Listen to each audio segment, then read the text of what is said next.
Okay, let's unpack this. Have you ever actually stopped to think about that little machine, the humble card payment terminal, the thing we tap or swipe or stick our cards into almost every day? It might seem like just, well, a static bit of plastic and tech, but the market behind it, anything but static. It's Mhm. incredibly dynamic. So today, we're doing a deep dive into that world. Our mission really is to get a handle on the global trends, the regional differences, the growth, and what these numbers really tell us about this massive digital shift happening all around us. Exactly. And what's great is that we're basing this on some really solid data. We're pulling insights straight from Cognitive Market Research's Global Card Payment Terminal Market, 2021 to 2033 insights. So it gives us a really firm foundation. We can see the trends clearly. Yeah, that's why we like this source. It gives us the hard numbers. So let's start big picture, the global snapshot. Back in 2021, the whole market for these terminals, worldwide revenue, was almost what, $90 billion? Right. $89.76 billion. That's right, a huge number already. But here's where it gets interesting. By 2025, that's expected to jump to over 121 billion. And then get this, by 2033, nearly double that 2021 figure. We're looking at an incredible $222.5 billion. Wow. That's a compound annual growth rate, the CAGR, of nearly 7.9% over that whole period. I mean, what does that kind of growth really signal? Doubling in just over a decade. It signals a massive, undeniable shift, doesn't it? It's this accelerating move away from cash globally towards digital. Everywhere, it's not just small steps. It feels like a fundamental reshaping of how we pay for things, driven by, well, both shoppers like you wanting convenience and businesses needing to keep up. Okay, so that huge global growth is the backdrop. But where is this happening fastest? Let's zoom in a bit, maybe start with North America, often seen as, the big mature market. Numbers there were around $26.5 billion in 2021, projected to hit over $61.5 billion by 2033. Sounds massive, right? Yeah. But there's a twist in the data here. Oh, yeah. Yeah, this is where it gets quite nuanced because those are big absolute numbers, definitely. But the regional CGR for North America overall, it's surprisingly low, like under 0.1%. 0.1%. How does that work when the dollar figures are going up so much? It points to market maturity. That's the key phrase here. Think of it like building infrastructure. In some places, you're laying down brand new roads everywhere that's high growth.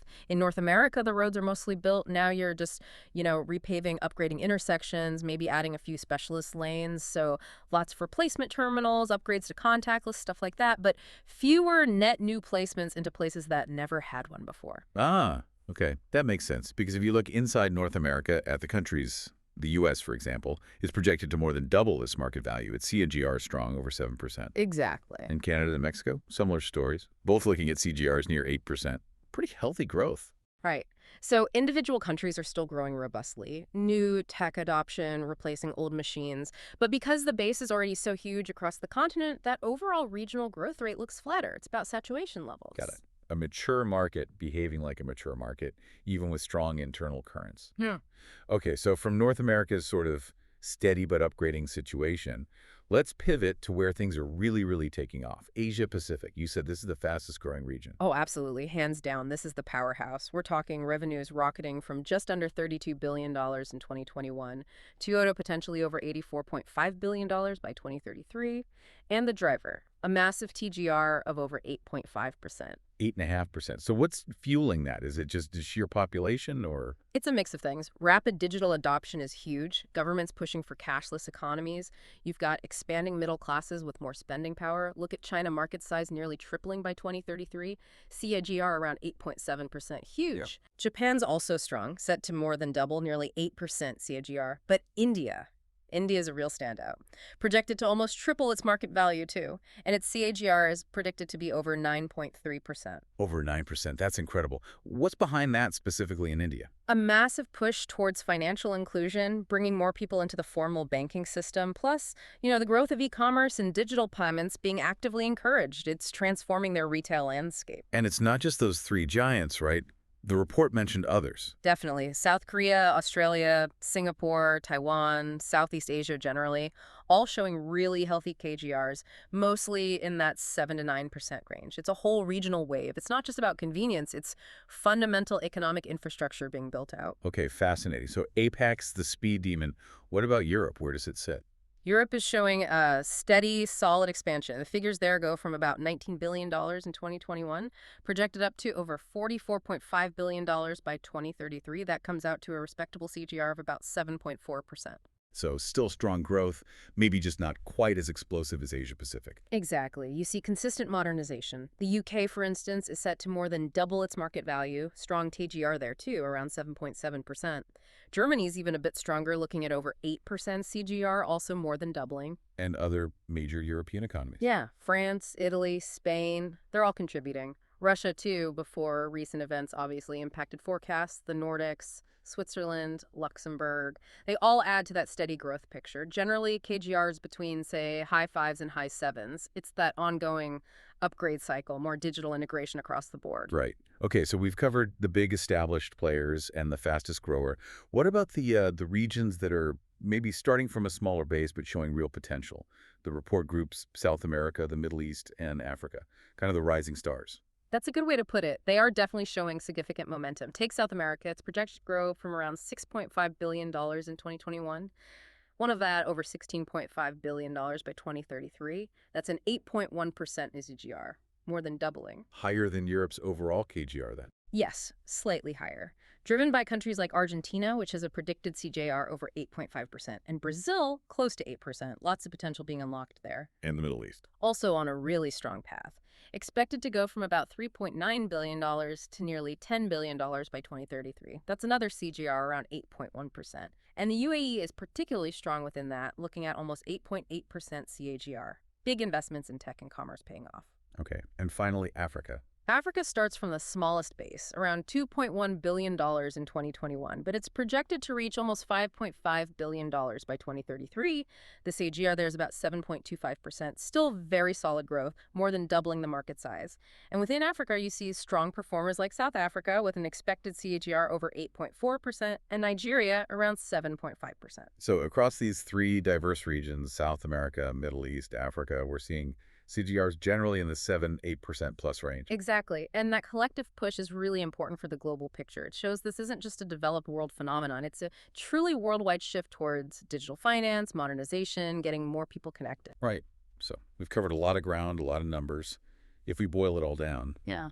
what are the main takeaways for you listening to this deep dive? Well, I think the biggest thing is just the sheer scale of the expected expansion. The global market for these terminals is set to basically double by 2033. That's huge. And while, yes, North America is mature, its evolution is still important. But the real engines of new growth, the momentum, that's coming strongly from Asia Pacific, but also significantly from South America, the Middle East, Africa too. It really paints a picture of broad digital transformation in payments happening everywhere, not just where you might first expect. Yeah, that global reach is really striking. Okay, so here's something for you to think about as we wrap up. With all these terminals being deployed, getting smarter all the time, what comes next? What other kinds of payments might these same machines handle soon, beyond just the cards we use now? Are we going to see, it's even deeper blurring between our physical wallets and our digital ones right there at the checkout? Maybe something to ponder next time you tap or swipe. Thanks for joining us on this deep dive. Okay, let's unpack this. Welcome everyone to The Deep Dive. We're your shortcut to, well, getting genuinely well-informed on complex topics. That's the goal. And today, we are plunging into the card payment terminals market. Now, it might sound a bit dry, but stick with us. It's actually fascinating. It really is. For those of you who track payments, you know these aren't just simple swipe machines anymore. Not at all. They're fundamental, a vital pillar, you could say, of the whole global digital payments ecosystem. Exactly. And our mission today, like always, is to pull out the most important nuggets from our source material, mainly from cognitive market research, give you the clearest picture. And peel back some layers. There's a lot going on underneath. Economic shifts, tech changes. Even geopolitics, which we'll get into. You might think of a payment terminal as just, a box you tap your card on. Right. Simple transaction. But you're about to find out just how much more complex and honestly how interesting this world really is. So where do we start? What's driving the growth? All right, here's where it gets really interesting. Yeah. What's actually fueling this market? What's pushing it forward? Yeah. Well, one of the biggest engines, no surprise really, is the huge global shift towards cashless economies. It's everywhere. It is. We're seeing this worldwide move Driven by convenience, sure, Mm. but also digital transparency. Mm. And the For result, terminals? a sharp increase, yeah, Yeah. in terminal use across retail, transport, the service sectors, everywhere. And it's being pushed even faster by things like smartphones Right. and digital banking adoption. Absolutely turbocharged by that, Yeah. especially noticeable in emerging markets. It's like a whole new infrastructure getting built out. And it's not just about making things easier. It feels like a fundamental change in how people interact with money, how they participate in the economy. Totally. And tied right into that is the phenomenal rise of mobile POS, Yeah. MPOS systems, and those little card readers. Yeah, the portable ones. Exactly. You see them everywhere now. Yeah. Small businesses, SMEs, even like informal market vendors. Super affordable, too, compared to the traditional terminals. Right. They offer this really cost-effective way to start taking cards. And that flexibility, it's been a genuine game changer. Especially in places where maybe traditional banking wasn't easily accessible before. Precisely. Think parts of India, Southeast Asia, Africa. It's kind of democratizing access to digital payments for so many merchants. Allows them to scale up fast, too. Go from cash only to digital almost overnight. That's huge for local economies. It really is. And then there's the evolution of the terminals themselves. They aren't just processing payments anymore. They're genuinely smart. Becoming like business hubs. Exactly. Integrated with all sorts of value-added services. We're talking loyalty programs, real-time sales data, Inventory management. inventory management, even CRM tools, Hmm. tracking customer interactions. So the terminal does way more than just take the payment. Way more. It's becoming this full-service business management platform, which obviously makes them much more attractive to businesses. And what's fascinating here is how these drivers, they sort of feed off each other, don't they? Mhm. More people going cashless means more businesses need better terminals, which offer more services, which pulls more people in. It's this self-reinforcing cycle. Yeah, powerful one. And as a listener, it's worth thinking about, how these changes might be showing up in your own life, your daily shopping, maybe even your own business. Good point. Okay, but the path ahead isn't entirely smooth, right? Every dynamic market faces hurdles. Always challenges. And one big one here is cost. Yeah. The initial investment and then the ongoing maintenance. Yeah, those modern terminals, the EMV chip ones, the contactless NFC ones, they're not cheap up front. Not cheap. And then you've got maintenance upgrades Mm-hmm. that can really strain tight budgets. We hear this a lot from smaller businesses. And it's a real barrier. If you Hmm. can't afford the latest tech, it can make you less competitive, can't it? Limits your entry into that digital ecosystem. It really can. Then there's the ever-present elephant in the room, cybersecurity. Always a concern with digital payments. Huge concern. More digital transactions, well, that just means more risk. Data theft, card skimming, fraud. It all goes up. And staying compliant, like with PCI DSS, those security standards. Oh, yeah, the payment card industry data security standard. It's complex. It's complex and costly to keep up with, especially deploying robust encryption monitoring systems. Again, tougher for smaller players. It's like a constant arms race against the fraudsters. It really highlights that tension, doesn't it? The push for convenience versus the absolute need for tight security. Definitely. And if you zoom out, these aren't just like technical glitches. They can be real barriers to wider adoption, even financial inclusion in some places. Yeah. Makes you think about the safeguards you rely on personally when you tap your card, right? Is the terminal secure? Is the network reliable? And that brings us to the network itself, the reliance on stable internet infrastructure. Which isn't a given everywhere. Not at all. Lots of regions still deal with patchy internet power outages. Yeah, frustrating when the payment just won't go through. Exactly. Disrupts the whole flow, annoys customers, especially challenging in rural or less developed areas. Yeah. Try explaining tap and go when the signal keeps dropping. True. So, okay, we have these drivers pushing things forward, these restraints holding things back. Where's it all headed? What are the big trends? Right, let's zoom in on the innovations shaping the future. What's next? Okay. Well, first off, contactless and NFC payments. They've just exploded Especially since the pandemic, right? massively. Consumers just expect to tap and go now. NFC cards, digital wallets, Google Pay, Apple Pay, the works. That expectation shift is huge. It's forced this huge wave of terminal upgrades pretty much everywhere. And it changes the psychology of paying, doesn't it? Makes it almost invisible, faster. Embeds it deeper into habits. Absolutely. Next big thing, Android-based smart POS terminals. The ones that look like chunky smartphones sometimes. Kind of, yeah. They're being adopted really rapidly Yeah. because they're so versatile. They can run whole app ecosystems. Remotely upgradable, too, I bet. Exactly. Seamless integration with other business tools. They really blend, functionality, mobility, analytics, Hmm. all in one device. Turns the checkout into a mini computer. And that versatility is the key thing. Running inventory, maybe scheduling staff, all on the same device you take payments on. That's efficient. Super efficient. But it does raise that question, how do businesses keep up? Consumer expectations, the tech itself. It's moving so fast, you need flexibility. You really do. And that ties into the last big trend, unified payment platforms. Meaning they have to accept everything. Pretty much. It's becoming the norm. Terminals have to support all sorts of payments, debit, credit, QR codes, mobile wallets, buy now, pay later, you name it. And link up with online sales, too. Omnichannel. Yep. Seamless link to e-commerce for that true omni-channel flexibility. It just makes for a better customer experience and smoother operations for the business. A fluid buying journey, as they say. Exactly. Okay, so we've got tech driving things, consumer habits changing. But these terminals, they don't exist in a vacuum, do they? No, they're subject to bigger forces. Right. And one of the biggest tremors impacting cost, availability, the whole supply chain is, well, geopolitics. Specifically, tariffs. Ah, yes. A major factor in electronic supply chains lately. Let's talk about the Trump-era Liberation Day tariffs, introduced in 2025, according to our source material. Right. This was a significant policy shift. It had wide-ranging effects. It really did. The U.S. put these sweeping new tariffs on electronic components, other goods, and the electronics sector got hit particularly hard. What kind of numbers are we talking about? Well, the sources mention things like 25% on semiconductors, 20% on lithium-ion batteries, general consumer electronics, maybe 10–15%. Ouch. So device makers. Their input costs just soared, payment terminal manufacturers included, and that creates ripples everywhere. Yeah, it's not just the final product cost. It forces companies to completely rethink things. Totally. Rethink supply chains, look for suppliers outside the tariff zones, maybe India, Mexico.